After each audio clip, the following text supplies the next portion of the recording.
Good evening, everyone. Welcome to the Sustainable Times Startup Investment Summit. It's great to see so many familiar faces at our fourth event this year. It's great to be back in the UK, not for the weather. After spending a week in Dubai for our first international event, we're in the process of setting up our first international office in the Dubai International Financial Centre. For those who don't know me, my name is Harvey Knight, and I'm the founder of Sustainable Times. And my goal is to lead the sustainable business and investment revolution and to protect the planet for future generations. Now, after spending 7 years in the corporate world, and after having a spiritual awakening about 5 years ago, I set out on a mission to pioneer the future of sustainable business and investment. Now, our vision is to provide a global platform for companies to build their brand and also find customers and investors that are aligned with their values. Now, today is all about showcasing the UK's and Europe's most innovative companies that are committed to sustainability, but also connecting investors like yourself with these extraordinary entrepreneurs. Now, before I hand the stage over to these founders, I just want to take a quick glance at the venture capital and private equity market. And as you can see here, the global private equity assets under management over the last 20 years has grown from 0.7 trillion in 2003 to over 8.2 trillion in 2023. Venture capital, global assets under management have increased from 0.3 trillion in 2003 to over 2.4 trillion in 2023. And in regards to the venture capital market here in the UK, investments that are approved under the government enterprise investment scheme has increased fivefold from 404 million to over 1.9 billion in 2023. Now, what was interesting is Bo Hurst recently released some statistics a couple of weeks ago, and 46% of companies that reached unicorn status, so 1 billion in valuation, had received EIS at their early stages, showcasing the significant impact of the UK government's tax initiative.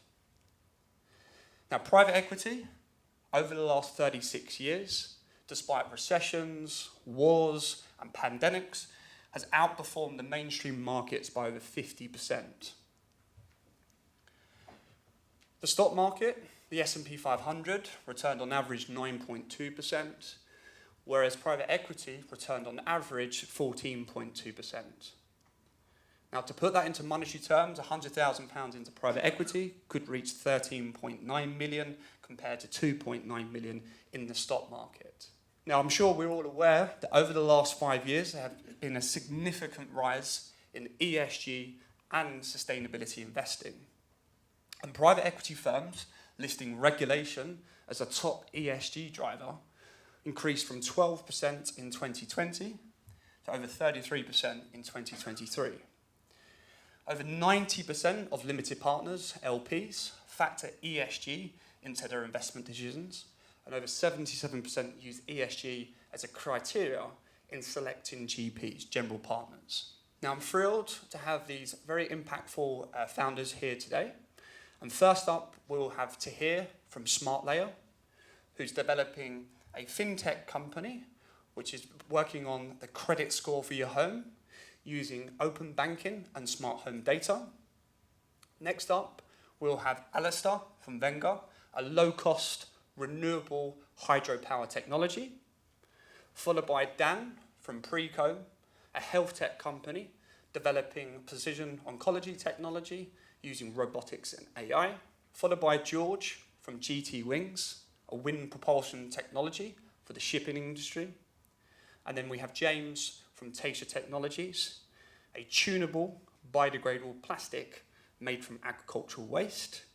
Unfortunately, Hannah couldn't be here this evening, but we have her pitch, so we'll be showcasing a video of her pitch. And ChicP have developed a consumer product that focuses on plant-based. I would like to say thank you to all of our sponsors who invested Future Planet Capital and First Flight for sponsoring today's event and making it happen. After the pitches, there will be round tables in the networking reception where you can engage directly with the founders, but also ask any particular questions. We will be running a Q&A session after each pitch, which unfortunately we only have 5 minutes for, so we're going to be limiting it to approximately 3 questions from the audience after each pitch. Without further ado, it's a pleasure to introduce to Tahir from Smartlayer. Thank you.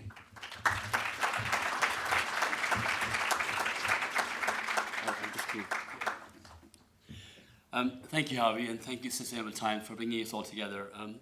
My name is Tahir. I'm the founder and CEO of Smartlayer. Now, we're building together the world's first open data-led credit bureau to quantify our home. Across the European market and the UK, the banks are experiencing record losses on the mortgage book because the underlying products on the bank shelves have not evolved since over the last 200 years. The products are based on legacy data sets. The mortgage is based on our credit score as opposed to the underlying health of the asset. And that is playing out in terms of the mortgage default rates are at all-time high across the UK and European market.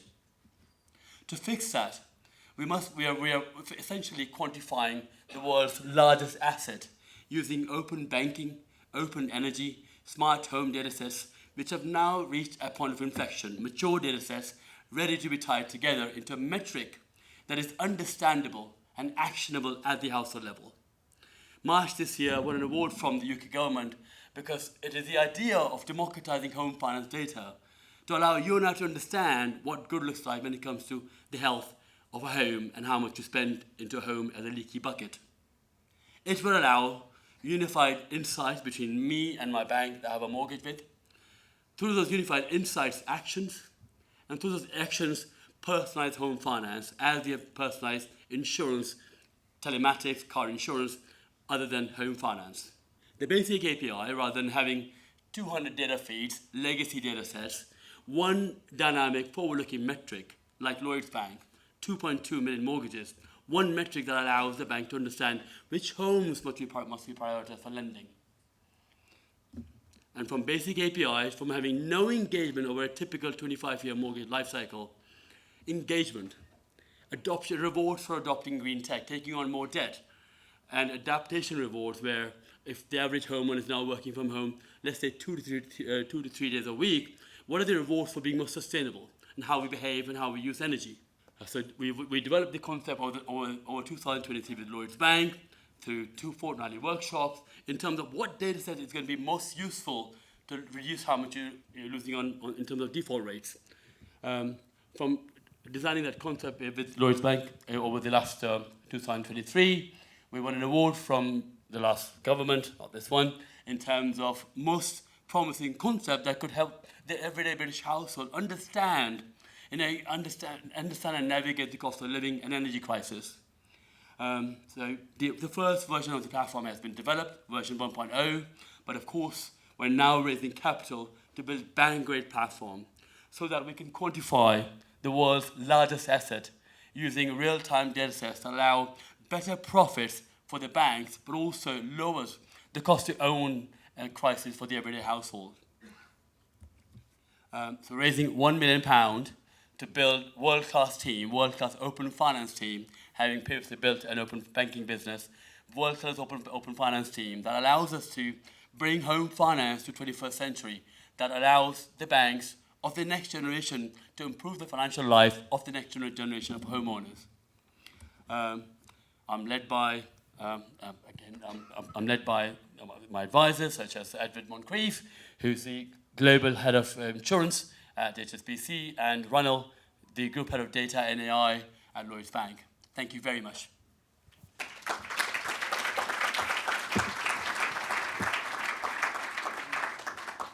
Thank you so much Tahir for that presentation. We're now going to open the floor to some questions.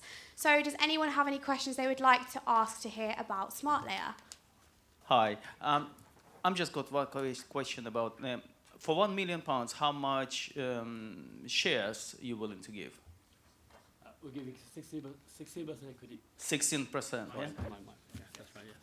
16%? That's right, yeah. All right. Thank you. Gentleman there, sorry. How do you generate revenue? effectively £3 per home per year. So it's based on the number of homes which are quantified. Again, if you think about for the banks, the big four banks, rather than having 200 legacy data sets and a dog's dinner and a complex data stack, it's one single API that allows lowers the cost of data sets, but also allows better insights and through that better products. But do you have people on the ground to look at these houses? No. It's pure data and software. Backend, we're the cloud engine, we're the backend data platform for the bank. Another one at the front. Yeah. So what's the correlation between default and all this smart data? That's a good question. So if you think about across the UK bank, the Bank of England published a paper March 2023. They show the correlation when there's a recession, and now we have two things kind of spiking up. Recessions are becoming more frequent and severe. Climate events becoming more frequent and severe. People default on bank products, mortgage and such like. Because again, through that we have an energy crisis, and right now we have everything coming together. So as we have across the European market, 160 million homes are leaky, meaning they are energy inefficient. So therefore, it's like energy coming in, money going out, and so therefore you're going to default on something when we have an energy crisis, cost of living crisis, and all of that adds up to default rates. And that's why you've seen the banks are experiencing record losses across the UK and European market in terms of default rate on the mortgage book. No, the question was more specific. So if a home Yes. is efficient or not efficient, and how does that affect the default probability for that homeowner? If you have a leaky home, again, for example, EPC rated EPCC and below, that means by default you're going to spend more energy because it's leaky. You'll spend more on maintenance, just like with car insurance, with health insurance. If you have a leaky home that requires more maintenance, unplanned, planned, and unplanned, and then it is coupled with a global energy crisis that's going to push prices up, you will default on financial products. But you can see that from the bank account. Why do you need to tie it to the home smartphone? What can you see from? You can see the bills on the bank account, right? You open banking, you can see all that information from the bank. Yes. So why do you need to tie it? Because again, open banking, what are you seeing on the bank statement is that consumption. It says you spend £2 on energy. What we care about is consumption. And as you think about net zero transition goals, it's all about energy demand flexibility, and that definitely therefore requires a shift from EPC. The way to think about it is like going to McDonald's, cheeseburger, 200 calories. But that's great. Did I have 2 or 4 cheeseburgers and that's that? Or did you actually have 1 cheeseburger? So again, to understand how much we're consuming and how that plays out into money factors, we then have to go change the conversation around, hey, are you an energy efficient home?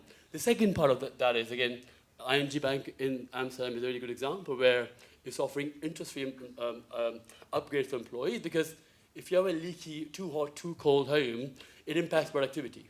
And so the fact that 160 million European homes are energy inefficient, of course it's going to impact productivity, and therefore the bank's kind of output. So again, I think it goes back to, if you want to have a more prosperous, inclusive UK and Europe, we must have stronger homes, and we don't have that. Thank you for the questions. Just due to timing, we're going to move on to the next presentation, but Tahir is available for the afterwards. Thank you, Tahir. Next up, we have Alistair from Vienga.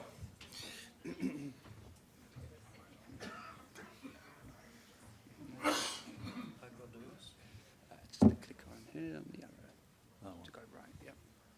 Okay, can you hear me at the back?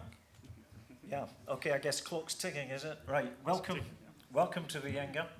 We want to be the biggest pico hydro player on the planet. And I guess, if I can do that, yeah, as you probably know, hydro energy straddles the globe, but it's hugely unexploited. And to give you an example or analogy, let me take you back to America, 1776. So on the East Coast, you've got the colonies up and running, but everything to the west of the Appalachians is basically virgin land and resources waiting to be industrialized. It's a little bit like very low-head hydro today. And we intend to exploit this market with devices like this. This is a beachhead product. It's been designed specifically with voice of customer requests. It will sight straight wet into the water at less than 3 metre head, and significantly it will produce electricity at a lower cost than conventional hydro, solar, small wind and diesel gensets. It's a market that hasn't actually been measured properly in any way whatsoever, but we're estimating at least 15 million devices worldwide, and that can range from rough river drops, factory discharge, in-pipe infrastructure, off-grid mining, you name it. The thing about the market, and the thing that's going to drive it, the thing that will push sales, is the lowest cost of energy. It's as simple as that. That's Vienga. If you think about it, small wind and hydro in this sector cannot produce energy 24/7. Conventional hydro struggles awfully, less than 3 metre ahead with ROIs.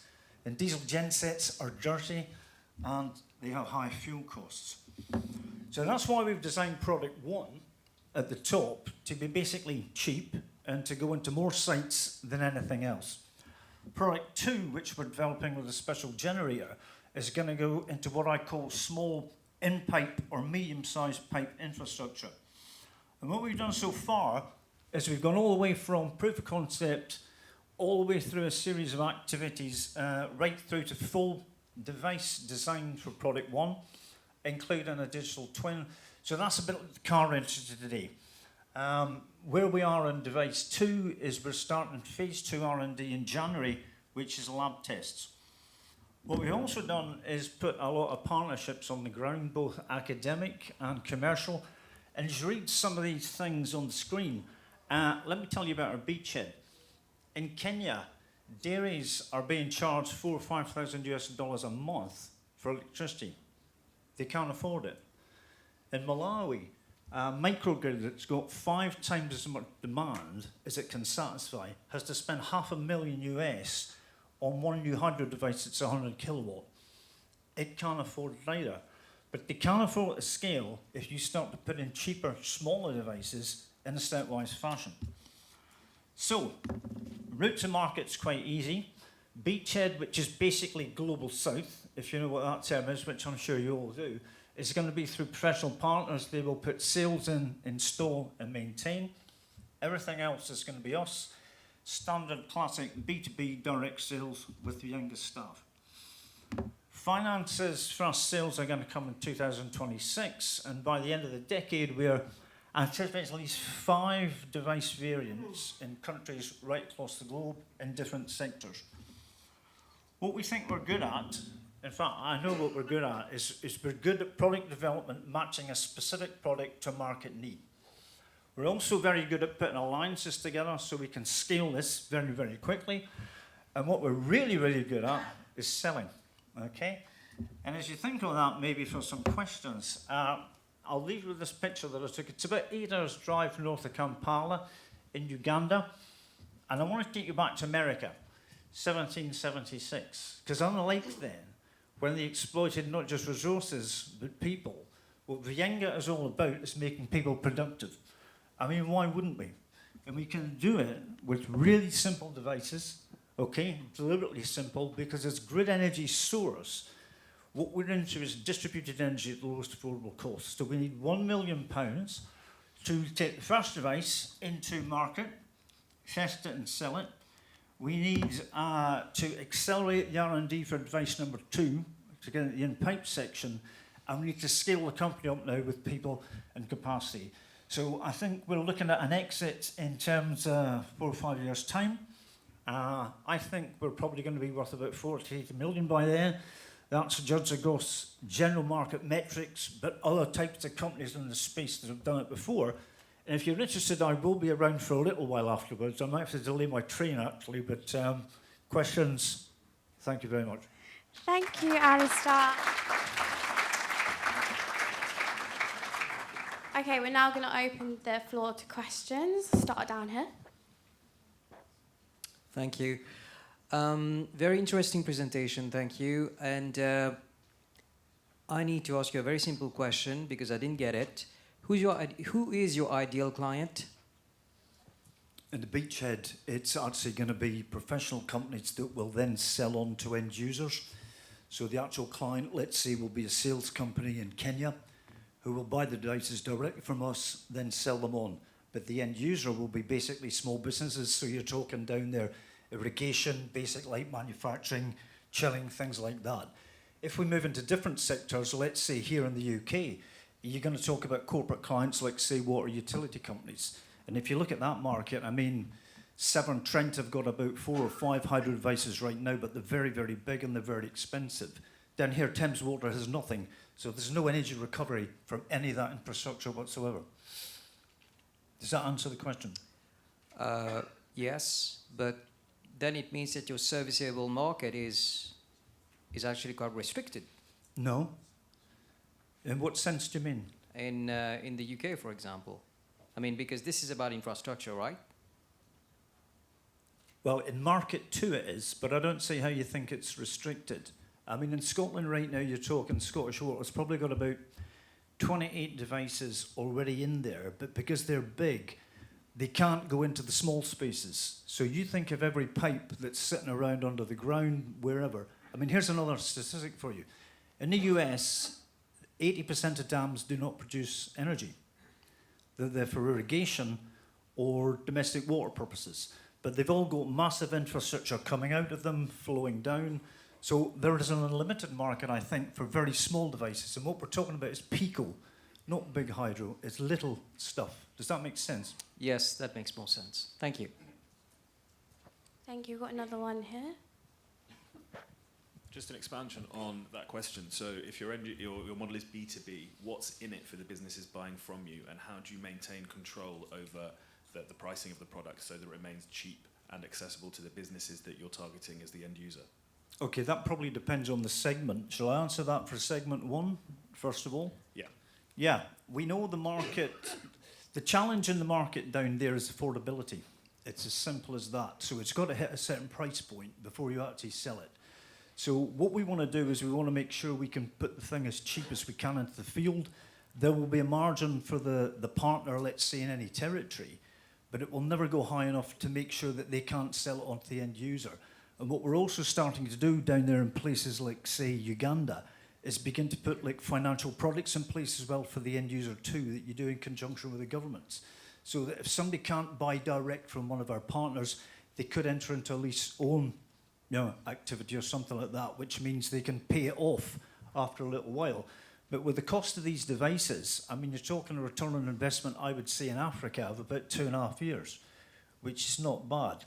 Here, it's a totally different thing. I mean, the devices will be more expensive, there will be a much bigger margin, but we want to get into Africa, quite frankly, because we can get a leading market position down there because there's nothing in this space whatsoever. With a brand and a credibility, we can lure a lot more funds like people have done in the States and build the company up even bigger. That's the plan.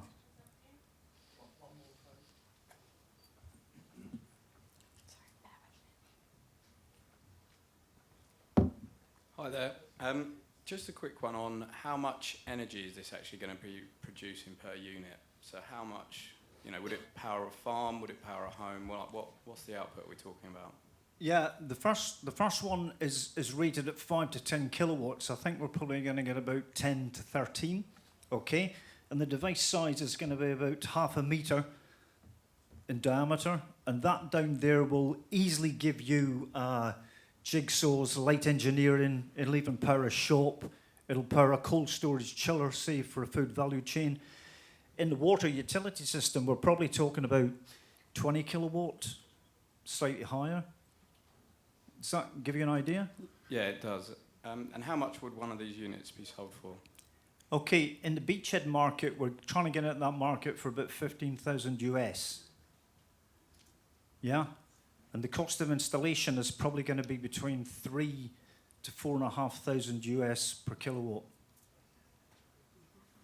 Okay, thank you. One more. So maybe just, there are several micro hydro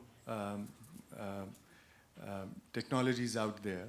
So what, first of all, differentiates you? And secondly, how do you ensure from an operational and manufacturing perspective and execution perspective, you'll be able to get the results for the project? Yeah, good question. What differentiates us basically is the technology, but I don't really want to get into that in a public forum, if you know what I mean. But basically, we don't use a central shaft like conventional hydro devices do. The patent we've got essentially forms a venturi inside the device, and we pick off the power at the rim. That means we can make things a lot more simply, and we can make it more cheaply. It also means we don't have to have costly civils to go in a river, because as I said, we site wet. That means we go straight into the river, and we don't have problems with the land, etc., etc. In terms of the differentiation, but I would add to that, is we've designed this specifically to be low manufacturing. This is all about the lowest cost of electricity at the end of the day. And our technical directors, ex-GE, Alstom, product development, global, worldwide, etc., etc. So we know supply chains and things like that. That's why we're confident getting the cost down. In terms of anything else, like, say, solar or small wind, it's the fact that we can operate baseload 24/7. And when you actually start to add up something like the levelized cost of electricity, that brings the cost down an awful lot. So even though solar in Africa right now is cheaper to install, it's cheaper to buy the actual product than us. By the time you put the levelized cost on it, it's probably, I would say, 1.5 times more expensive as we speak. And we think we can get even lower than that with supply chains. Does that give you an idea of what we're trying to do? Thank you, guys. Thank you. We're overrun a little bit. Lindsay, you can have a chat with him afterwards. So next up we have Dan from PreComb. Good evening. You guys at the front are very brave. I will promise I won't heckle you. So, disclosure at the outset, I'm not the founder of PreComb. I wish I was. My name is Dan Honeywell. My previous business was in oncology. I founded it from zero and built it up to 120 million valuation in 5 years and exited in 2022. And I'm now an advisor to PreComb Therapeutics. So I'd actually like to start with quite a bold claim. And that is that the cancer treatment today is completely broken. I'd just like you to think about that for a minute. My business was in diagnostics. What happens once you've been diagnosed with cancer? I'd like you to just think about a question here, which is, imagine, this is a PDF, right? No builds. Okay. So imagine you've been diagnosed with cancer. Now, statistics will tell me in this room, at least some of us would have had that experience, if not for ourselves, for our loved ones. Imagine you go to get your treatment and you know you have a 1 in 10 chance of that treatment being successful. That's a reality, right? It's not just a statistic. It's actually the reality of cancer treatments today. What that means is that countless patients are suffering needlessly every single day. They're going through timely, massively extended timeframes that they just don't have in order to get better and live a full life in the way that we're all doing here tonight. It's time that ourselves, our mothers, our brothers, our sisters, do not have time to give. They do not have the opportunity or the luxury to live through that experience. So what we've got is this system of uninformed and guesstimated treatment. Now, I challenge everybody here to tell me that that status quo in 2024 is acceptable. So the mission of PreComb is to take the guesswork out of cancer treatment and cancer care. So what PreComb does is it has a breakthrough patented technology to create a biological, genetically identical twin of the tumor. We take that from the patient's own body through a biopsy, which unfortunately, if you have cancer, everybody has to go through. And what we do with that is we then create hundreds of identical tumoroids. These are single-cell tumoroids that we can then test every single approved FDA drug in combination on the tumor. What that means is that we have a market of one.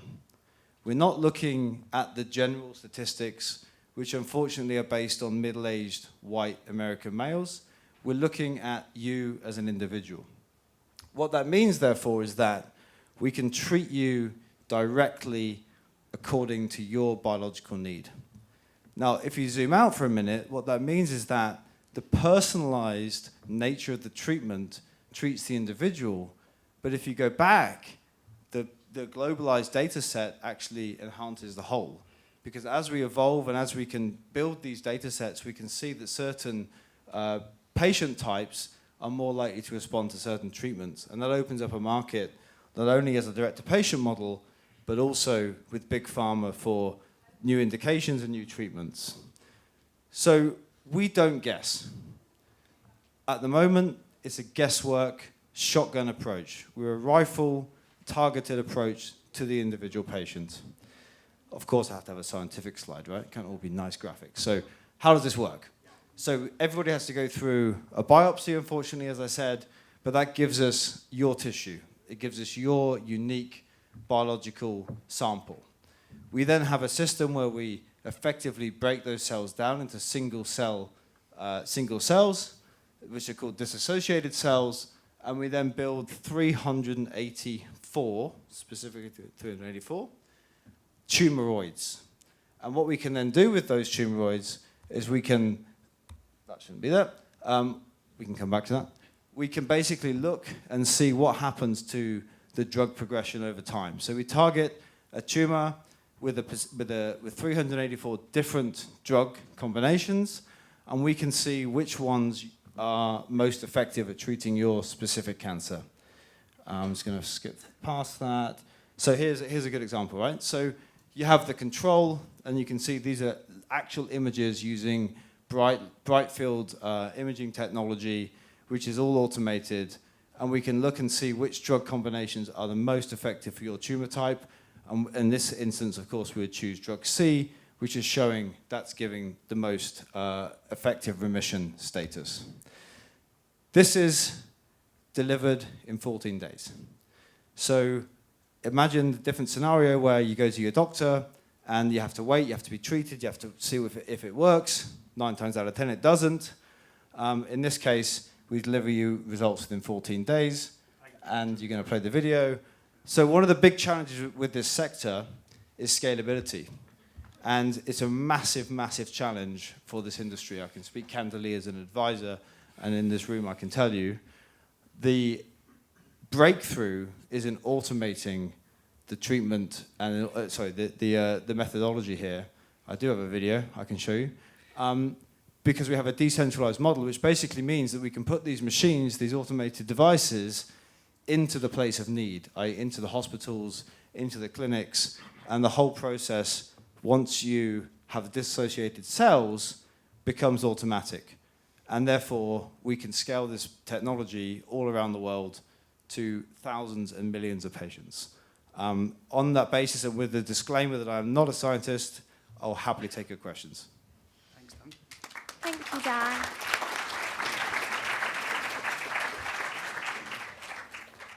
We'll start at the back this time.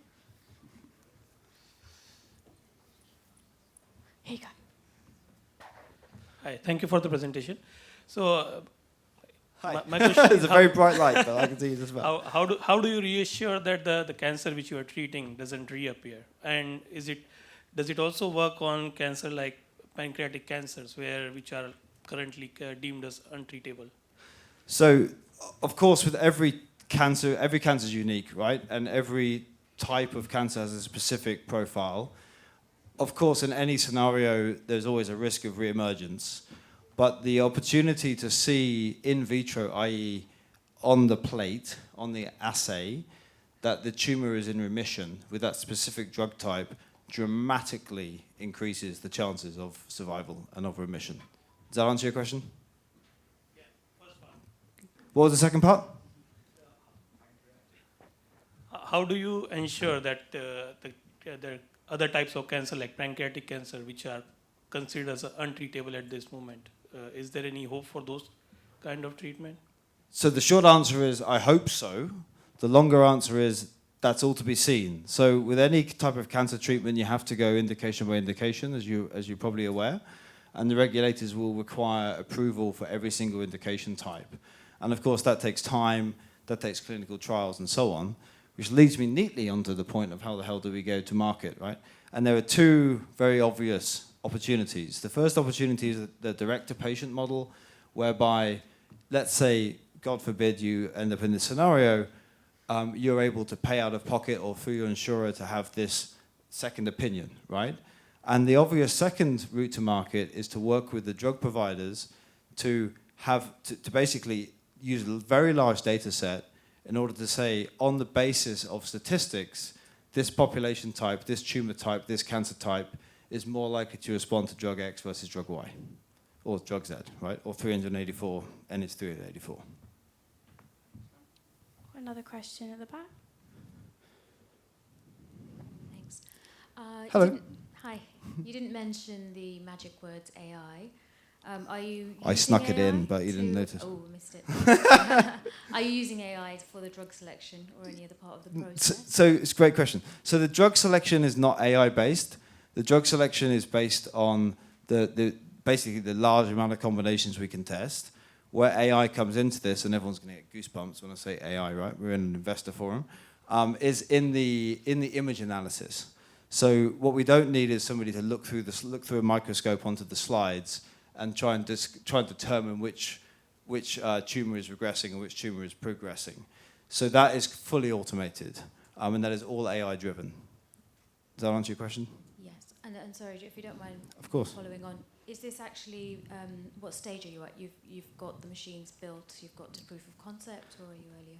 Correct. So, as I said, can we have Chatham House rules in this room? Can we have, is everyone okay? Raise your hand if you're not happy. Okay, fine.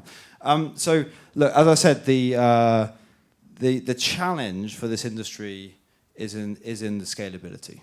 I'm just going to be totally candid. There's another business that we, through my entity, are invested in, which has all of the regulatory approvals. They have a product in the market already. They have all the IVDR approvals. They have all the ISO certifications. PreComb is what I would call the innovator in the space, in the sense they've developed the automation platform. So the forward goal, and we're actively working on this, is to merge those two companies together. So we have a business which has all the approvals. They have product in the market. They have people actually using, patients actually using the protocols, but they don't have the automation. So we bring the automation to them, and that allows us to scale to the point that we need to. Unfortunately, we need to move on to the next presentation, Oh, but we can answer some questions after. Thank you.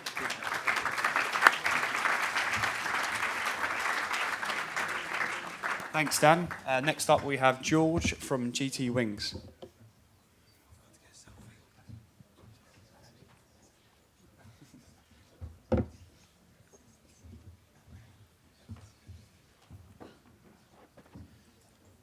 Hi everyone, my name is George Thompson. I'm founder and CEO of GT Wings. We are producing the world's best wind propulsion technology for commercial shipping to reduce fuel consumption and carbon emissions by up to 35%. We've got our first installation going on a ship in December this year. We've got an LOI for 5 more, and we're starting to solidify our order book for 2025 with some of the biggest ship owners and operators in the world.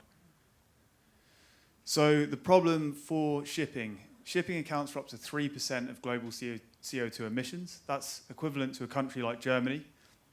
Ship owners are being hit really hard right now by new regulation that's come into force to reduce their carbon output, and it's really driving up the cost of operation and driving up the cost of non-compliance of these vessels. The real crux of the problem is there's a lack of easily retrofittable technologies out there on the market at the moment that not only keep them compliant under these new regulations, but also save them money at the same time. And that's where we're coming in with AirWing, which is our new wind propulsion system. We've got a patented airflow technology, which manipulates the boundary layer flow. This means that we generate a very large amount of thrust from a very small and compact size unit. So critically, this means that we have a lot less impact on the operation of the vessel in comparison to our competition.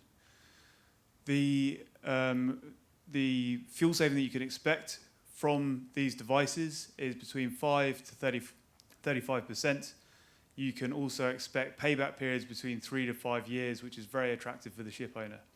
It's been quoted to us by independent third parties, but we are 2.4 times smaller and under half the weight of the next best competition.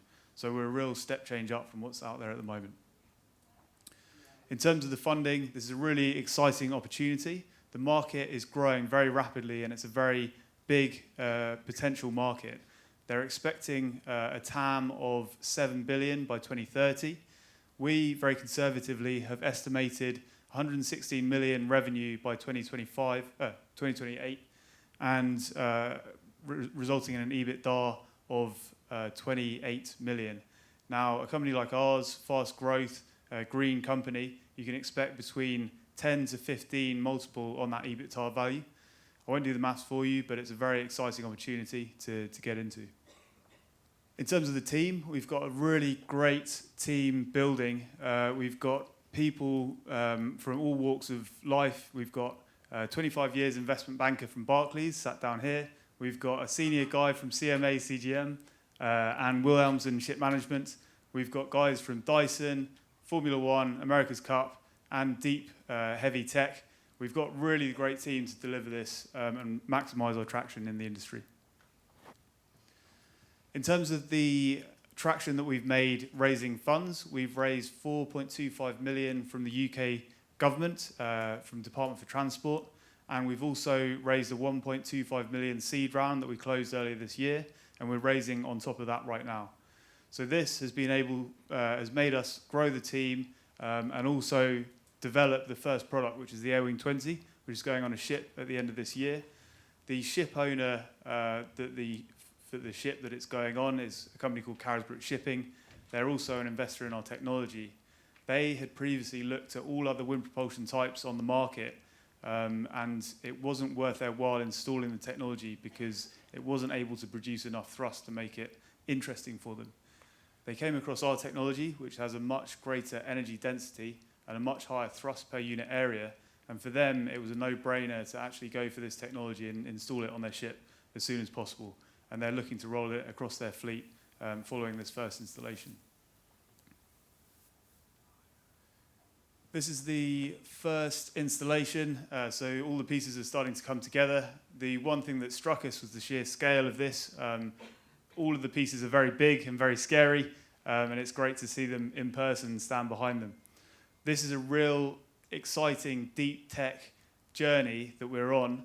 We're extremely excited about it, and we want you guys to be excited too. So get on board and join some of this deep tech excitement. So what are we after? We're looking for an extra 750,000 on top of what we previously raised, and this is to do two things. Firstly, it's to develop the Airwing 30 and Airwing 40. So that will mean we've got a product size for all sizes of ships.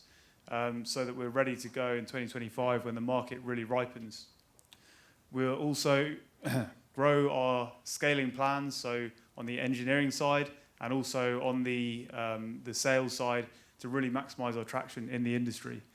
And we're offering this on exactly the same terms as the previous round, so 5.5 mil valuation, all the same terms. It's a really exciting opportunity to get involved with a company that's going through a big inflection point soon.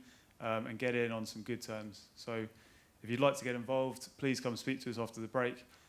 It's an exciting project. Thanks for listening, and enjoy the drinks later. Cheers. Thank you, George.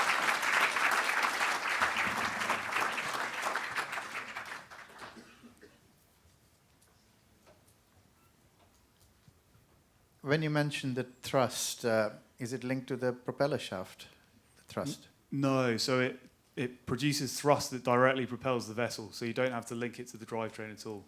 So effectively all of the load goes through the deck, through the superstructure, and through the ship structure, and reduces the engine load. Thank you. Any other questions?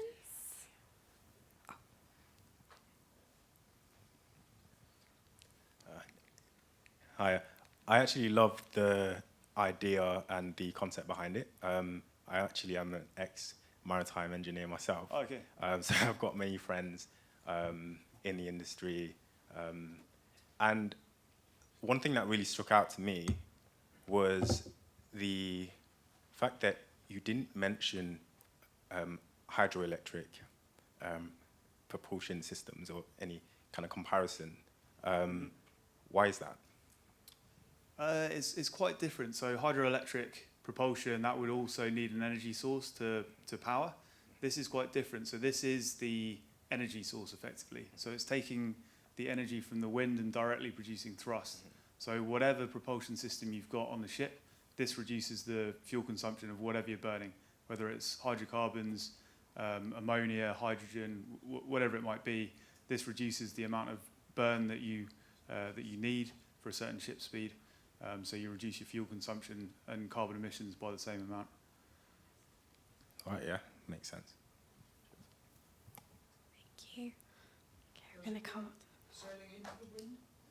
No, so the same as a sailing boat, unfortunately you can't sail into the wind. It can sail from about 35 degrees onwards, so any from 0 to 35 degrees apparent wind angle, you put it in a feathered state. It doesn't produce any lift and it produces a very small amount of drag. But the fuel savings that we predict are averages over an annual sort of course of operation over specific routes. So it takes that into account. Do we have one at the back here?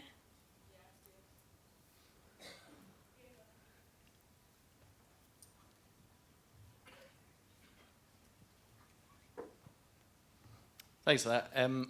There's probably 5 or 6 companies that have raised big chunks of capital in this sector in the last 18 to 24 months, kind of 20, 40 million each. Yeah. It's kind of early days as a sector, yet seems to be emerging to be kind of very competitive. Wind sails, rigid wings, fixed wings, fletter rotors, lots of stuff. Yeah. I guess what do you think is your edge, as it's so competitive already at this scale, and there's certainly a lot of Chinese competition entering the market? That feels like a lot of pricing competition is going to start to come in pretty quickly.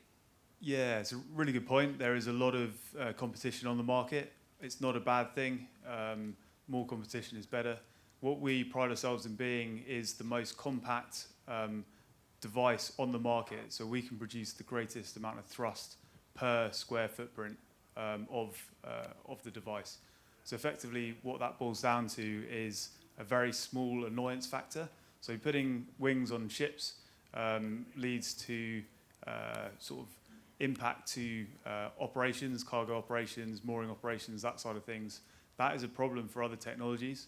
For us, the reason why we're getting so much traction now, even though we are slightly late to the game and there are other competing technologies out there, is because we have this low annoyance factor for the amount of thrust that we can produce. Does that make sense? Thank you. Cool. Thank you. Thanks, George. Next up, we have James from Teysha Technologies. Thank you very much.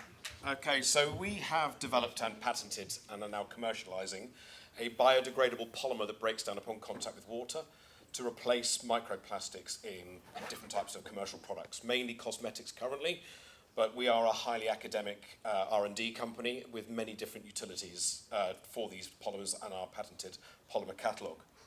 So just quickly touching on the problem, you don't need to know that plastic pollution is a problem.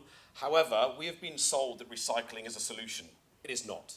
Less than 10% of plastics that are made are ever recycled. So over the last 50 to 100 years, we've been sold, if you see many of you have seen that embossed onto some plastic packaging or something. You think that that little arrow means it can be recycled. So you do your thing in society, you separate your waste, I'm doing my part, where in fact, that means nothing. That little triangle has nothing. And in fact, there's massive lawsuits going on over in America currently against the petrochemical industry and the polymer industry because they've been misleading consumers. So we have to address the problem from the root cause, which is developing a polymer that actually interacts with the environment in a symbiotic way. Now, of course, what we have done, or what we are, and also continuing to do, is we're taking organic waste, food waste, farm waste, and we're extracting utility in the forms of sugars and starches. We use a system called subcritical water treatment, which is in essence raising the pressure of water so that you can increase the boiling point and extract and break down cellulose to extract sugars and starches. Once we have those raw materials, we use a regioselective protection process to select the molecular bonds that we want to favour to endure, because our material is tunable, so we can decide how long you want that to remain into contact with moisture, and it will then break down over a predetermined time frame, meaning that things like especially microplastics in the use of the cosmetics industry, it's a single use. Many people don't realise that most of the products that you use contain plastics within them, and they're non-degradable. So you're washing them off your face or whatever you're doing with them, but they'll end up in the natural environment, and those microplastics have invaded every aspect and every ecosystem on the planet. So it's a massive problem. Once we're building these long polymer trains with the polymerization process, we can then mold it and form it into all existing types of plug-and-play systems for things like thermosetting, injection molding. And then when it comes to end of life, now of course we would want it to be recycled. It can be recycled, but if it is disregarded in an irresponsible fashion, or it finds its way into the natural environment, which nearly everything does anyway, it will break down unassisted. And that's a very important fact, that it is unassisted. It doesn't need human intervention, as the main market competitor is polylactic acid, has nearly a $10 billion a year market share. And you may have actually had a crisp packet or a shopping bag that says readily compostable on it. If you do the research on that, you'll see that it is only compostable in a commercial scale composting facility. Ambient temperatures above 60 degrees Celsius, but it also needs man-made enzymes for it to be broken down. So in essence, it's not really a biodegradable polymer. It can be degraded, but it doesn't do so. It needs human intervention. Our material, all it needs is contact with water. I mentioned how it can be plug and play, which of course is a potential barrier for entry. So our material could be swapped out for other non-degradable elements. Really, again, the big factor, of course, is to reduce the cost. Now, at the moment, it is more expensive. There is going to be, in the very not too distant future, government intervention. In November of this year, over in Korea, in Busan, there is the United Nations, at the end, from one of the final talks they're doing, about the global push to replace non-degradable polymers and how they're going to fund it, which of course will be putting the petrochemical industry in the crosshairs and then giving companies like us and many competitors, we want lots of competitors, has to have massive validation. And for that, then of course, those subsidies will bridge the cost gap. It's about 30% more expensive currently. So we're already in the cosmetics additives industry. So we have partnered and licensed our technology to L'Oreal. So it's going into production in the not too distant future into some of their higher end products. And L'Oreal are committed to remove the non-degradable polymers from their product range by about 2030. Government intervention is massively important. You've already seen it in the fossil fuel industry recently, but that is going to be the massive event that is going to lead our industry to start receiving huge amounts of institutional investment. So we may be £13.5 million valuation now. The moment global governments get involved, we'll be worth well over $1 billion. And it has to that has to happen. It's going to happen. It just hasn't happened quite yet, which is the perfect time to get involved with a business like ours. So as I mentioned, we're already in with L'Oreal. There are many other companies that we're already in conversations with as well. So we are mainly focusing on the American market. But we're also working with the National Institute of Agriculture and Botany over here in Cambridge, where we're looking at other types of forming for things like flower pots and single-use plastics as well. So we're not just a single or a one-trick pony, which a lot of potential competitors are. We do have a very broad and variable different types of applications. I mentioned the competitive about the polylactic acid, and I've already gone over that. The global plastics or the biodegradable market is relatively small, but it is growing at a fantastic rate. As I mentioned, we need lots of competition. You want as many companies as possible to give the overall market the validation it needs. There are solutions, but you'll often find that they don't have the same performance. Our material can perform almost like to like with some of these things like the soft elastomeric polymers you find in silicons, the emulsifiers and film formers to make things feel nice on your skin, because of course no one wants to use a skin product that doesn't feel correct. We are accredited with the OECD 310, so we've demonstrated the efficacy of the biodegradability over varying time frames in the absence of air in both salt and fresh water. And that brings me to the close on that. I have rushed through that to try and get it all in. There is an awful lot more. Obviously we have a full investment memorandum, which Sustainable Times would be great to send to you as well. Thank you, James. Anyone have any questions for James and Teysha? Yeah? Start at the front here and then we'll go to the back. Can you keep your hand up if you have a question, please? Thank you. Hi, congratulations for getting to where you've got to so far. I've looked at businesses that use supercritical water before, but not subcritical. I would be interested if you could tell me more about that. Yeah, so in essence what we're doing is we're using pressure. So we're raising the pressure of water so we can get the boiling point up to about 175, 180 degrees Celsius. And that then obviously assists in breaking down that tough cellulose that you find in low-grade organic waste. One of the big cost barriers you'll find that our competitor, polylactic acid, the feedstock is corn, and you have to grow that. So you're taking agricultural land away from food production to grow a feedstock to produce a polymer. We will use what's been thrown away, significantly reduce the cost of the material, which of course is massively important for widespread adoption. So we're like for like on cost currently with PLA, and PLA is at massive, massive scales, and we are just moving out of laboratory scales. We do have a partner, Economy Polymers and Chemicals, that have a global presence that can produce the raw material at significant scales now. Thank you.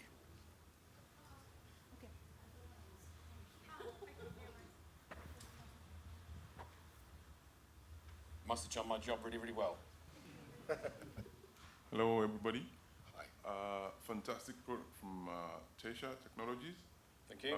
But one question I just need to ask is, you said low-grade organics. Yes. Sorry. Well, can you Well, yeah. differentiate on that? When I say low-grade organic material, I'm talking about waste. So we're already looking in this country about food waste separation at source. So if you're looking at it from a full life cycle of how you can use that organic waste as a commodity rather than something we throw away, it will take a bit of a shift towards society about viewing our organic matter as something that actually has value. So we can extract utility, and what is left over can still be put into an anaerobic digester and break down further, where the methane can be harvested for the use in the complex hydrocarbon industry for producing things like fuel. But we are looking at any type of organic waste at all. We've done huge amounts of testing on things like coffee grinds, sawdust. The higher the percentage of sugars and starches within it, the higher the yield, of course. But the ability to use very low grade means the cost of the end material is significantly lower, which then reduces that cost barrier to entry. If you pair that with government intervention, which is absolutely going to be happening, then you can start seeing that there will be a genuine shift. And we all know that massive companies, they don't change unless they're forced to, and that will take government intervention, but also people like yourselves voting with your pockets and buying products that actually have biodegradable elements within them. And currently, they hide it in long chemical names, but a lot of the time you'll find that we're doing a product in chewing gum to replace the non-degradable elements in chewing gum. We will be releasing a Teysha branded product in the not too distant future, but then that market itself is worth 57 billion globally. So a product that can actually be used in that market would also be very favourable. So again, we're widespread and lots of variation. Yeah, so fantastic. So definitely you're trying to say that it's not 100%, or you have them all together, the mix, and then you can actually separate. Yeah, well, you're depending on the premises separations. Yes, so obviously from our perspective, we are a highly academic research and development firm. Our burn rate is currently about 36,000, so we're not a massive firm yet, but we have the ingredients to get there. We also have the support of a massive company like L'Oreal, and for that reason, the route for us to scale, it really is just relying on that final step, which has happened in the fossil fuel industry and the sustainable aviation fuel industry, for example, and that's happened very recently.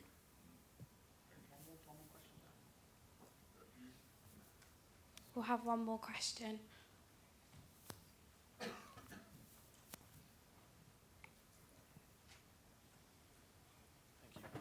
Thank you for the presentation. Very scientifically astute, but can you run us through the commercials? How does the business make money? Right. And how do you intend on taking on what is one of the most entrenched industries out there with respect to plastic production? Now, this year we're probably going to be making a loss of about 750,000. We do have an investment memorandum. I would have gone into the financials, but to try and keep things to a manageable time frame, I've gone into the technology side of things. So we are still looking at making a loss, but as of next year, we license our technology. So 10% of net sales using our patented catalogue, we would be receiving that. So currently, we're financially supported by L'Oreal, but also looking at increasing that license base. So at the moment, it's really focusing on licensing because that does give you the ability to scale in a controlled fashion. It also protects you away from negative downturns in the wider economy. The pandemic hit, we came out the other side with no debt. So a lot of companies that try and do everything themselves, especially in the early stages, often fall foul of cash flow problems. And for that reason, it means that the investment that we raise goes a lot further. It does mean that our scalability is more reliant upon much larger partners, but they have the global reach, they have the global client base, they have massive marketing budgets. So by partnering up with them for the validation of the products, it then gives us the ability to scale into using our own branded products in the next 3 to 5 years. Would you say that the deal that you've got with L'Oreal is a bit of a single swim, essentially? Well, it's the first. It is the first that we have. So we have a consultancy firm called PreComb based over in the United States, introducing us to the likes of Coca-Cola.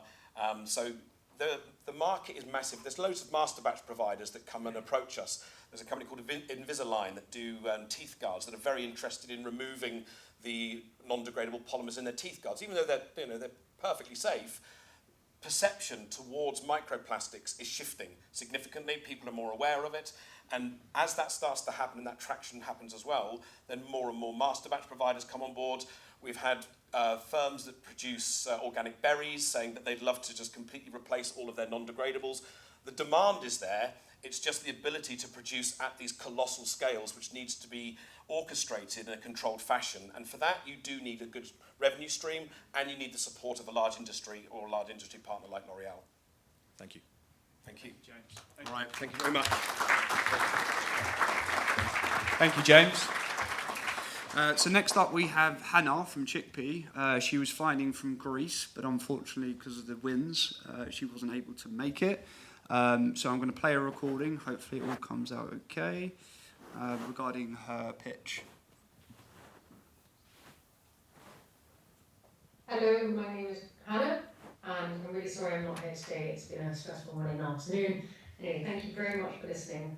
I founded ChicP back in 2017 with a passionate commitment to reducing food waste and creating healthier plant-based dishes, mainly hummus. A quarter of the world's food goes to waste, and over 39% of the adult population are obese. And as a private chef and working a lot in hospitality prior to starting ChicP, I saw vast amounts of food go to waste and really saw that there was a gap in the hummus dips category for creating delicious healthy dips without potassium sorbate, which is a preservative, and creating innovative flavours that also had a mission, and our mission was around food waste, working with farmers, and also about creating healthier ones where we also used more vegetable content. And just being an exciting brand. Our mission is to be the #1 hummus brand out there in the country and expanding globally as well. And there just isn't that #1 UK British pioneering hummus yet. So this is our range. I started out by using vegetables that were going to waste in wholesale markets and around London, where we would use the surplus, and these are the flavours I came up with. Beetroot and horseradish, our top seller. Carrot, ginger, turmeric, velvet, spinach and parsley, all where there was excess that was easily to find.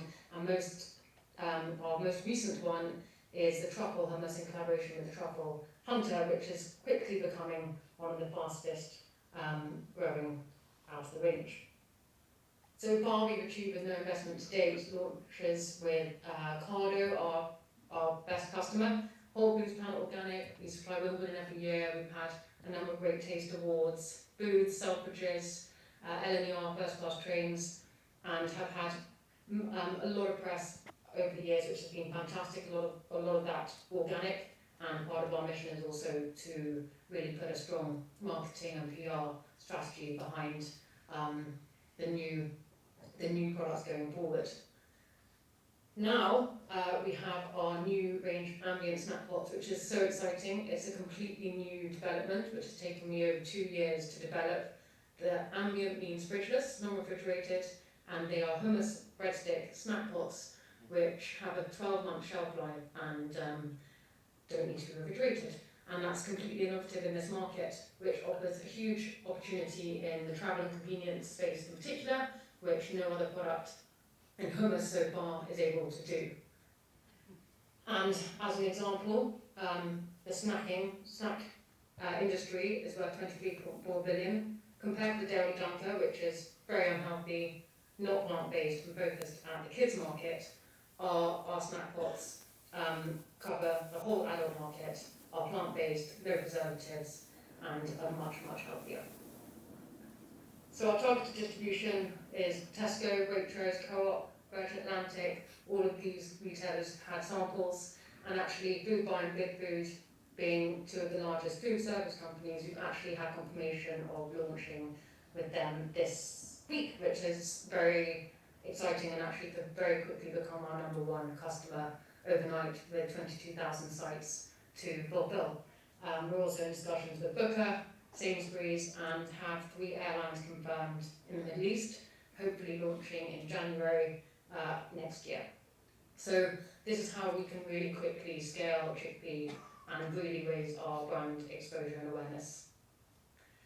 So we'll be able to do this with our fantastic team. Alongside myself, we have a new head of sales, Tom Youngman, who has experience in out-of-home, grocery, travel in particular, which has really helped our Food Buy launch. I have a fantastic investor and mentor, Joanna Jensen, and our 2 advisors have over 60 years FMCG experience combined, Daniel Boss and Anthony Gardner. So having done this by myself for most of the last few years, this is the team that has been so helpful in the last 6 months especially, and going forward we're really looking forward to bringing on somebody who is more of a kind of overall running the business, operations, finance, to help me then move on to a more founder-led role, which I think will really help grow the business rather than me being stuck doing everything, which is in a way of holding the business back. So we're raising 500k, that's my stopper, at a valuation of 2.25 billion to help us get incremental distribution into 2 major retailers, 3 large food service companies, one of which we've already achieved this year, this week, sorry. And also we do have the US market and the Netherlands hopefully opening up and very interested. Our priority is the UK, but we do have people who have seen the opportunity with the snack box. So it's a very exciting time where team and marketing are crucial for the next stage of our growth. So thank you very much for listening, and I really hope that you can send any questions my way. I'm very happy to meet or have calls when I'm back in the UK. Have a great evening. Thank you. Thanks, guys. Thank you, everyone. Thank you for joining us this evening. I hope everyone can join us for drinks in the networking reception, which will be running till 10 p.m. If you have any questions or if you want access to the data room, feel free to engage with the founders directly at their round table in the networking reception, but we can also release any data room access if that's what you